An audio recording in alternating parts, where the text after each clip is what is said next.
നമ്മൾ അറിഞ്ഞും അറിയാതെയും രഹസ്യമായും പരസ്യമായും പലതരത്തിലുള്ള തെറ്റുകൾ നമ്മുടെ ജീവിതത്തിൽ വന്നുപോയിട്ടുണ്ട്.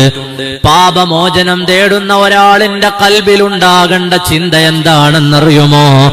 എന്റെ റബ്ബ് ഔദാര്യവാനാണ്, എന്റെ റബ്ബ് ഉദാരനാണ്, മാപ്പു നൽകുന്ന റബ്ബാണ്, അവനെനിക്ക് പുറത്തു തരുമെന്നുറപ്പാണ്.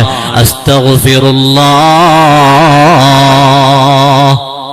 അല്ലാതെ മനസ്സിൽ ഏതെങ്കിലും തരത്തിലുള്ള സംശയം, അല്ലാഹു എനിക്ക് പൊറുക്കുമോ, എന്റെ പാപങ്ങൾ അധികരിച്ചു പോയിട്ടുണ്ടല്ലോ, അല്ലാഹു എനിക്ക് മാപ്പ് നൽകുമോ എന്ന സംശയം കൽബിൽ വേണ്ട. അങ്ങനെ സംശയവും വെച്ചുകൊണ്ട് ഇസ്തിഗ്ഫാർ ചൊല്ലണ്ട. അല്ലാഹു ഔദാര്യവാനാണ്. ഇബ്ലീസ് ചോദിച്ചു അത്രേ മൂസാ നബിയുടെ കാലത്ത്. മൂസാ നബി അലൈഹിസ്സലാമിന്റെ കാലത്ത് ഇബ്ലീസ് ചോദിച്ച ചോദ്യമുണ്ട്. തൗറാത്ത് വാങ്ങാൻ മൂസാ നബി അലൈഹിസ്സലാം തൂരി സീനാ പർവ്വതത്തിന്റെ അടുത്തെത്തുമ്പോ ഇബ്ലീസിന്റെ മനസ്സിലൊരു മനസ്താപം. അള്ളാഹുവിനെ കണ്ടുമുട്ടാൻ പോവുകയാണല്ലോ മൂസാ അലൈഹിസ്സലാം. ഓടിച്ചെന്നിട്ട് ഇബ്ലീസ് ചോദിച്ചു, മൂസാ, അള്ളാഹുവിനെ കാണുന്ന നേരത്ത് എനിക്ക് മാപ്പ് തരുമോന്ന് ചോദിക്കൂ മൂസാ.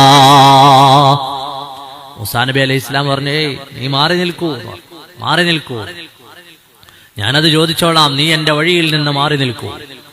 മേലെ എത്തിയപ്പോ മേലായ റബ്ബിനെ കണ്ടുമുട്ടിയ നേരത്ത് മൂസാ നബി പറഞ്ഞു, അല്ലാ, തൂരി സീനാ പർവ്വതത്തിന്റെ ചാരത്തേക്ക് അല്ലാഹു തആല അനുഗ്രഹിച്ച താഴ്വാരയിലേക്ക് ഞാൻ നടന്നെടുക്കുമ്പോൾ ഇബ്ലീസിനെ ഞാൻ കണ്ടു റബ്ബേ.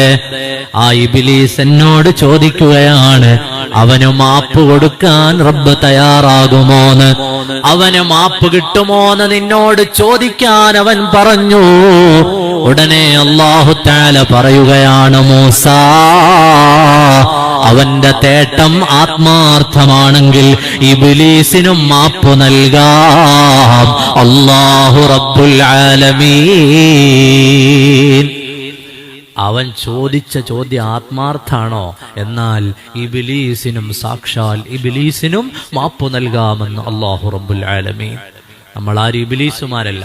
ഫിർഔൻ പറഞ്ഞിരുന്നു, അല്ലാഹു എനിക്ക് മാപ്പ് നൽകുമോ എന്ന് ചോദിച്ച നേരത്ത് അല്ലാഹു തആല ഇതേ നിലപാട് ഫിർഔനിലും സ്വീകരിച്ചിട്ടുണ്ട്.